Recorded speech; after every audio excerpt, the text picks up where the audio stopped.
Consejo Municipal de Rosario. Escuchar, dialogar, proponer, legislar. Un consejo en movimiento.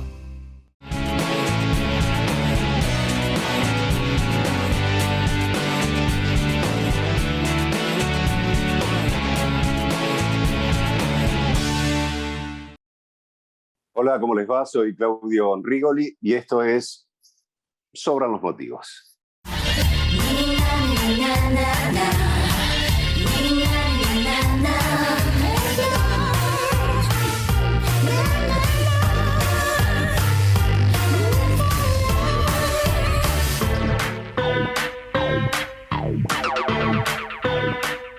Hola Claudio, ¿cómo estás? Un placer tenerte acá en Sobran los Motivos. Hola Carolina, buen día y bueno, gracias por la invitación y por esta charla que vamos a tener, que espero que salga todo muy bien, que va a salir todo muy bien, por cierto. Bueno, ahí está, ahí está. Las posibilidades que nos dio la pandemia, ¿no? De a alguien como vos, que mayormente trabaja en Buenos Aires, tener una charla cercana, más allá de la geografía, de la distancia, a través del Zoom. Una de las pocas cosas positivas que nos ha dejado este momento, ¿cómo analizas este momento hoy, ¿no? La foto de hoy. No sé, a lo mejor mirando en retrospectiva o mirando en el presente, ¿qué evaluación haces? ¿Sobre la situación de la pandemia, decís vos? Sí, sí, Y mirá, sí. yo creo que hay 115.000 y pico de personas muertas. Y cuando hay muertos, tenemos que ponernos a pensar y a reflexionar por qué fueron tantos. Yo creo que Argentina reaccionó como reaccionó el resto del mundo. Y esto, la pandemia dejó en evidencia lo frágil de todos los sistemas sanitarios públicos y privados en el mundo entero. Lo había dicho Bill Gates en un momento en una charla pre-pandemia. Las grandes potencias del mundo se han preparado para tener una guerra nuclear y han hecho elementos, bombas nucleares, etcétera, etcétera, como para enfrentar esa guerra nuclear. Nunca pensaron que un bichito invisible, que no veía a nadie, iba a poner en este estado de mostrar al mundo lo frágiles que son los sistemas sanitarios. Han colapsado sistemas sanitarios de los países del primer mundo. Sí. Argentina sabía que estaba en una situación crítica con eso, entonces puso su proa en decir tenemos que evitar a toda costa que colapse el sistema sanitario porque los muertos hubiesen podido ser más. Pero yo creo que cuando la política se mete por delante de la ciencia, y en este caso creo que fue así, hubo maniobras y acciones que hicieron que no se hicieran las cosas tan bien como se hubiesen tenido que hacer. Entonces hubiésemos tenido menos muertos, hubiésemos tenido no tanta gente, porque ahora hay que analizar todo lo que viene después de la pospandemia y todo lo que viene de la pandemia económica y de la pandemia financiera y toda la gente que ha quedado en el camino. Entonces eso enferma mucho. Sí, totalmente. Ahora, con alguien que está cercano a la noticia siempre, que tiene que dar las noticias, pero que también hay un trasfondo de elaboración de esas noticias, ¿no? De producción, obvio, de lectura, etcétera. ¿Crees, con una mano en el corazón, que se va a planificar pensando en la población en esa pospandemia? Y ahora sí te meto más tal vez en el contexto argentino. A ver, hago este análisis un poco con una respuesta metida adentro, ¿no? Un poco inductiva, porque a la luz de las PASO y de lo que ha sucedido desde las PASO para acá, uno ve que lamentablemente los políticos, no importa la ideología, la facción, ¿no? Terminan pensando justamente en su grupo o en ellos mismos. Vivimos enredados en el sistema electoral argentino, vivimos enredados de elección en elección. Termina una legislativa, estamos pensando en la presidencial. Termina la presidencial y estamos en las próximas de medio término. Termina ese medio término y bueno, se vienen las presidenciales. Y la gente y el pueblo, ¿qué haces por ellos? Exacto. A ver, ¿qué gobierno bajó del 25% de pobreza desde que regresó la democracia, ponerle, para no meter la dictadura militar, donde la pobreza era ahí del 7,9%. Creció la pobreza, creció la pobreza. este país, o los gobernantes de este país de turno, fuera quien fuere, llega al 25% de pobreza y está como adormecido, dice, no, bueno, está bien, es como que lo que tenemos que tener. Se alarman cuando llega al 30, al 35, al 40, al 50, se desgarran las vestiduras de qué hacer con la pobreza. Flaco, y cuando está en el 25% seguís navegando como si fuera un mar calmo y tenés el 25% de la población en pobreza. Y no han hecho absolutamente nada a lo largo de todos los años, y sea el gobierno que fuere, y del color político que fuere, y de ahí no han hecho absolutamente nada. Eso es indignante. Entonces vos te das cuenta que la clase política está en su órbita de hacer política. Hasta lo declaró un diputado en el Congreso. ¿Cómo nos vamos a bajar el sueldo nosotros si nosotros no producimos nada? Cordobés. Terrible.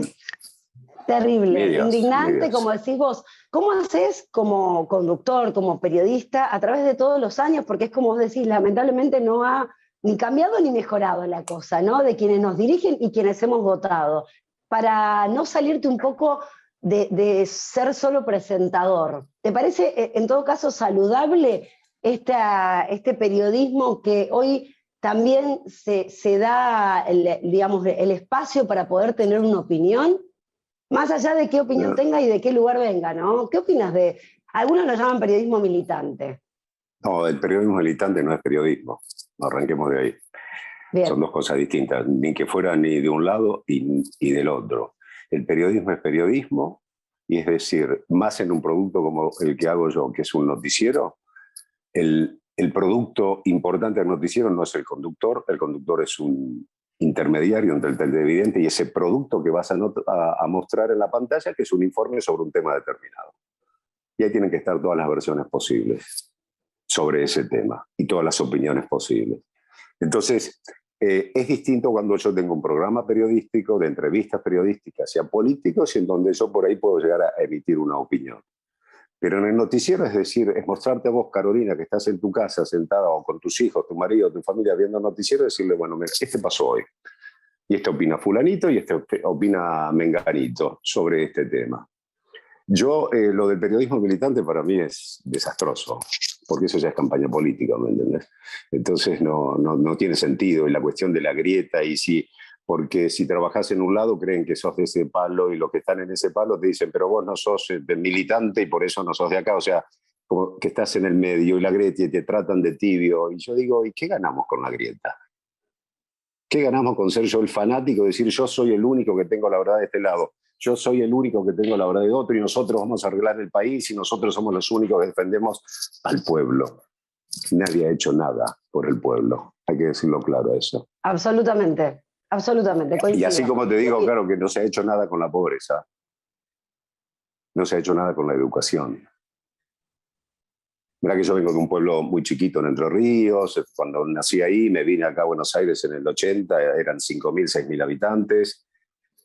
Pero yo tuve la suerte de poder hacer la primaria, la secundaria, no me sobraba el mango y me tuve que pelar la frente y el traste laburando desde los 16 años, ¿me entendés? Y tratando de progresar todos los días, de ser alguien mejor y de estudiar y de leer. Pero hoy tenemos chicos que terminan el secundario y no saben interpretar un texto ni lo que están leyendo. No tienen noción de dónde están parados, no tienen noción de lo que es la organización de un país, de lo que es una república, de lo que son los poderes del Estado.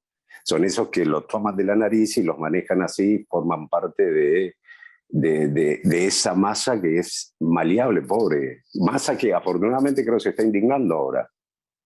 Y está diciendo, yo ya no quiero más el subsidio, yo quiero un laburo, quiero trabajar, quiero ganarme la plata trabajando y tener una obra social que me pagan por el trabajo que yo hago. Y en definitiva, puede ser, sea quien gobierne, te digo, a mí no soy apolítico en eso, porque no encuentro nadie que me refleje concretamente, ¿me entendés? Que te represente, claro. Entonces vos decís, sí. A este país, aunque sea a largo plazo, y ese es otro error de los políticos de este país, quieren solucionar todos los 4 años de mandato y no hacer nada, en sentar las bases de un país que acá a 20 años se puede ver la diferencia. Y así es como vamos en caída libre. Lo digo en base a los 34 años que tengo en los medios de comunicación. 34 años, más de la mitad de mi vida. Y entonces vos decís, mostrarme la tendencia, ¿no? ¿Viste? Y el que viene dice, no, porque la herencia que recibimos, si es la anterior, es la herencia anterior que recibimos, si es la herencia, y nadie sale de su egoísmo, claro, del mesianismo para decir, porque acá son como todos mesiánicos, yo voy a salvar este país. Sí. Y se dicen las cosas a medias. ¿Qué opinas de Cristina Pérez? Vos trabajaste muchos años con ella. Empezó trabajando conmigo sin ganar 9, vino a Tucumán, y una laburante excepcional para mí, obsesiva del trabajo y de la perfección, y también de progresar ella como profesional, y muy responsable en su laburo. Bueno, trabajo, ha sido vapuleada en el último tiempo también, ¿no? Es que pasa, cuando vos emitís una opinión acá y enseguida te caen los trolls de uno o del otro lado, ¿entendés? Sí. Y es una cosa eso también exacto. Pero ¿sabés lo que yo le digo a esos, los trolls, o los que manejan los trolls, los que dicen, tiran la línea para decir tenés que salir a matarlo a este o a esta? Entonces decís, qué pobre vida que tenés, qué pobre vida que tenés. Yo digo, al final del día, si es que tiene, al final del día, yo digo, termino el día, me junto a comer con mis hijos, y digo, bueno, al menos cumplí con mi trabajo y lo hago decentemente.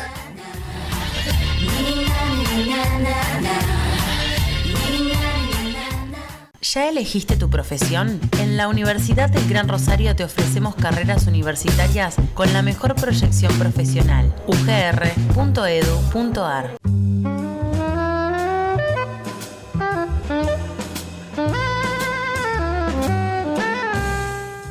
Sabemos lo que necesitas y estamos cerca. AMR Salud, tu mejor decisión.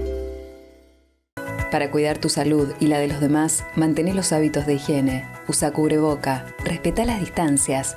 Si tenés síntomas o estuviste con personas con COVID positivo, quédate en casa y consulta al servicio médico correspondiente. Son simples esfuerzos para poder evitar la propagación del virus y es la manera de protegernos y proteger a quienes más queremos. Cámara de Diputadas y Diputados de la Provincia de Santa Fe.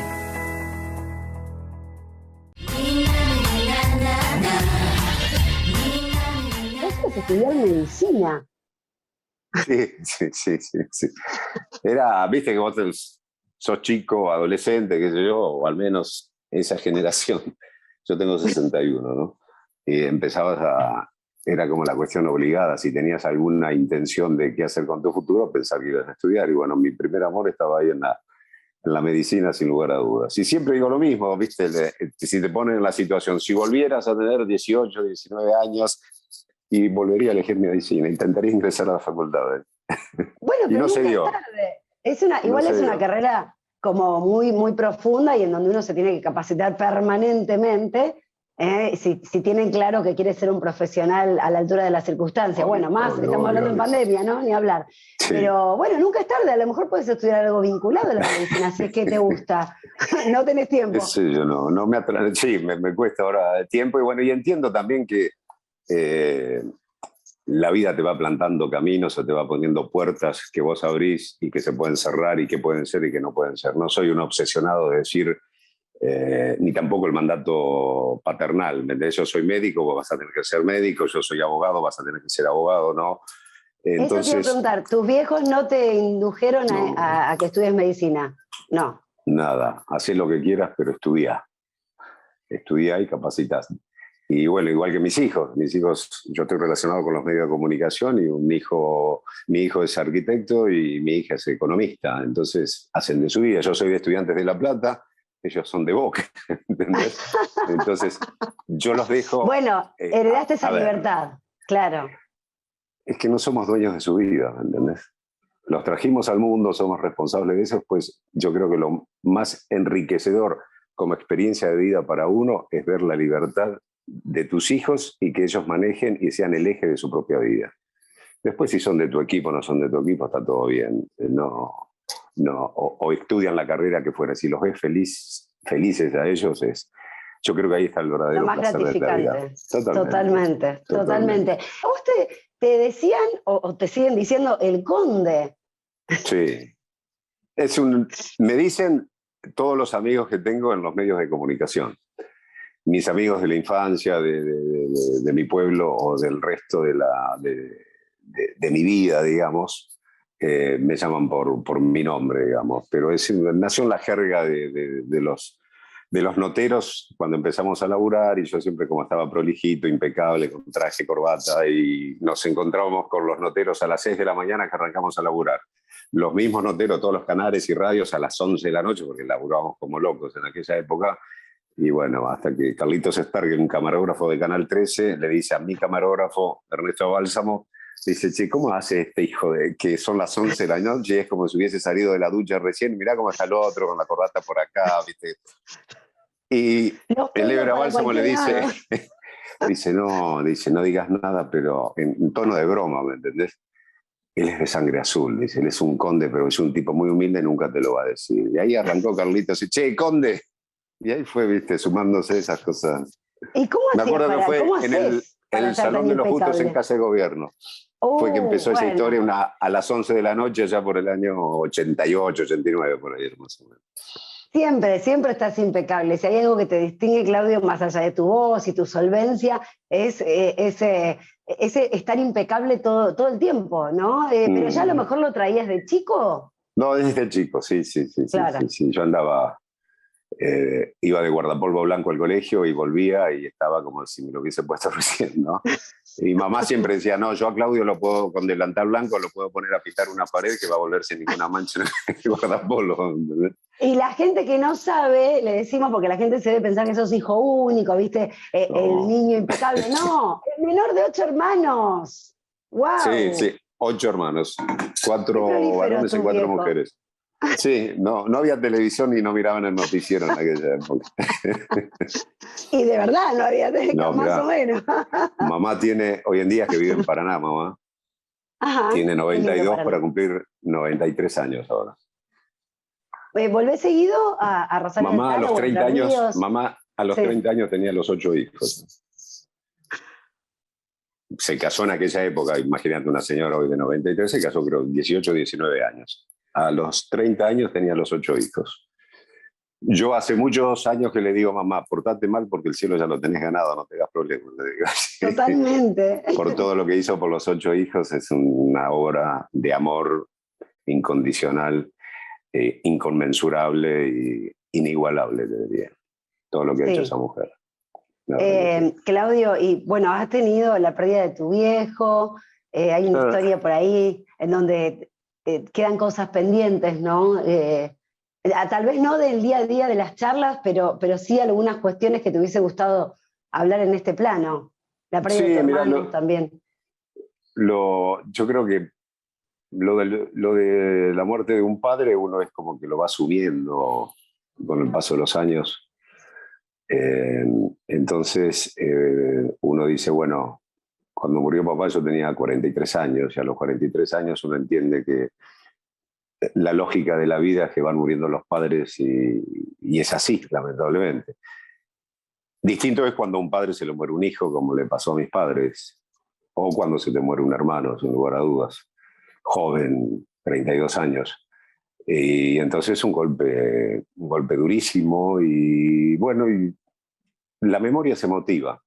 Siempre que hablo con Facundo Manes y nos ponemos a charlar ahí largo y tendido sobre la mente y sus vericuetos y yo le digo, ¿por qué nos recordamos cosas que son momentos insignificantes en definitiva en la vida y te quedan grabados acá y cada tanto te aparece? Entonces me dicen, porque la memoria es emotiva. Hay que ver cómo impactó en tus emociones ese momento que te tocó vivir, que en ese momento te pareció insignificante y sin embargo te queda ahí grabado. Y bueno, son cosas que quedan por ahí en no haber preguntado en aquel momento lo que querías saber o no haber tenido el ímpetu de hacerlo. Pero también hay que pensar por qué el destino te lleva a no preguntar.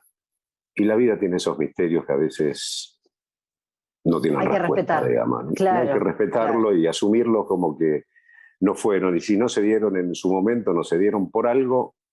Y si uno no preguntó, por algo habrá sido también, ¿no? Y entonces, pero te queda esa cosita de decir, ¿cómo me hubiese gustado saber? A veces cuando vemos una película queremos conocer el final y que todo se sepa al final. Y cuando nos encontramos con una película que te deja el final abierto, de decir, ¿y qué va a pasar? Y estamos ahí como al borde del precipicio y nos sentimos como desguarecidos, ¿me entendés? Y entonces, pero forman parte de los misterios de la vida, en definitiva, ¿no? Bueno, lo que pasa es que le contamos a la gente, tu papá en algún momento te dijo que hay cosas que se iba a llevar a la tumba. Entonces, claro, es incógnita, Claro. es ese Un día final papá viene y me abierto, dice, ¿no? y uno Claro. tiene secretos en la vida que se los va a llevar a la tumba. Ah, Yo tenía 10 años en ese momento, creo. mirá cómo te acordaste, 10 años. De por sí soy muy memorioso y de detalles, hasta el mínimo detalle, digamos, ¿no? Entonces, vos decís, ¿qué habrá querido decir mi viejo? Eso.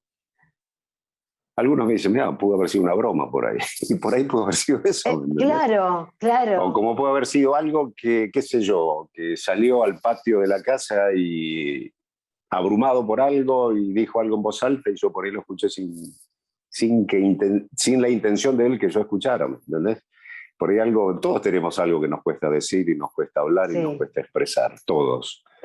Y bueno, y esa también hay que tomarlo como una enseñanza de vida, en el sentido de decir que la historia no se haga repetitiva, entonces es sentarte con tus hijos y decirle cómo va, qué te está pasando, cómo va tu vida, más allá de lo cotidiano y de todo lo que pasa, cómo estás vos o qué quieres saber. Y yo creo que eso enriquece mucho la relación entre padres e hijos, ¿no? Yo fui movilera, cronista de exteriores y conductora muchos años, en paralelo. Y el último tiempo me daba cuenta que hacía notas, sobre todo las trágicas, ¿no? De accidentes de tránsito o de búsqueda de paradero, o de cuestiones que tenían que ver con hijos, con familia más que nada, ¿no? Sí. Y yo me encontraba con el micrófono y lloraba más, tal vez, que la persona que estaba entrevistando. Me estaba atravesando todo eso. O hacía muchas entraderas. Entonces llegaba a mi casa y tenía mucho miedo de que me pase a mí.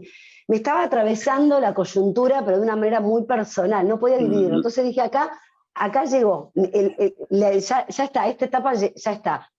Primero, evidentemente no crees que ha llegado, que todavía tenés cosas para dar como conductor, también está Tal Como Son, este programa de entrevistas.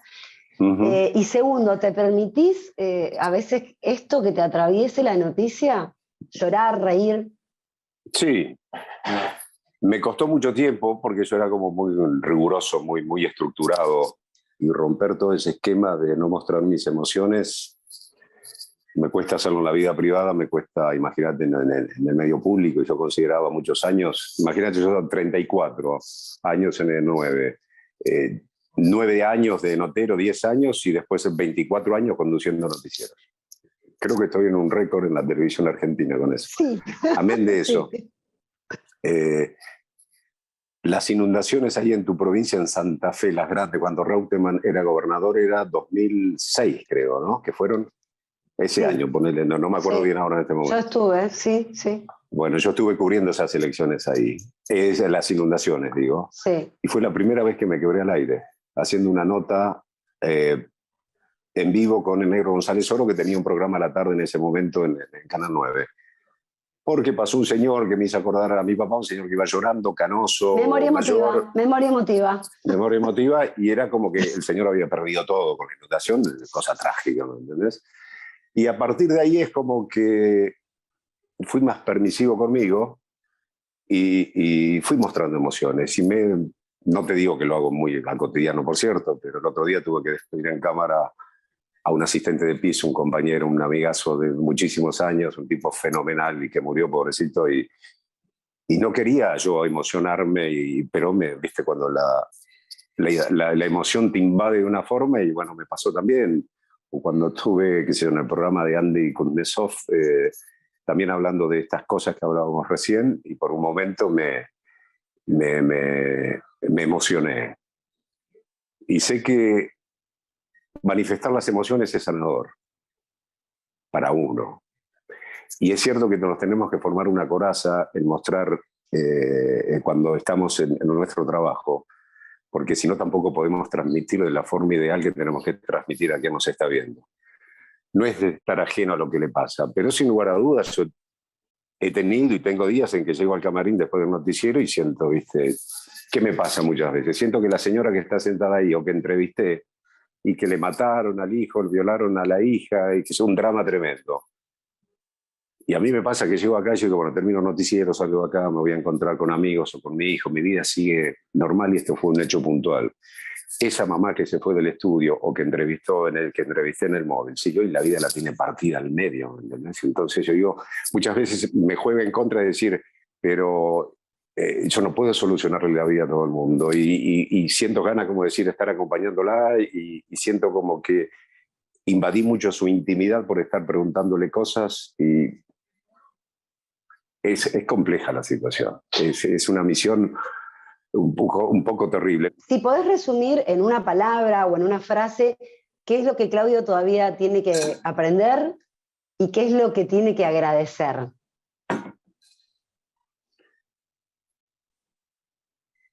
Agradezco a Romay en lo profesional de haberme abierto la puerta de su canal, el más visto en ese momento, sin yo haber sido en ese momento era nadie. Era la primera vez que entraba a un canal de televisión, era la primera vez que enfrentaba una cámara de televisión y era la primera vez que intentaba hacer un noticiero. No tenía experiencia en nada, no había trabajado en ningún lado relacionado con los medios de comunicación. Él algo vio en mí y dijo, bueno, al menos le vamos a dar la oportunidad. Después depende de cada uno de nosotros. En lo profesional agradezco eso. En lo personal agradezco a la formación que me dieron mis padres y agradezco a la vida en los hijos que me ha dado y a las mujeres que me han amado. Y que la otra parte era... ¿Qué te queda por aprender? Aprendo todos los días. Yo hago un repaso, cuando termino el noticiero me estoy quitando el saco, la corbata, la camisa y salir a la calle nuevamente. En esos 10, 15 minutos digo, ¿qué hice mal y qué hice bien hoy? ¿O cómo puedo mejorar esto? ¿O por qué esta pregunta la formulé de esta forma y no la hice de otra?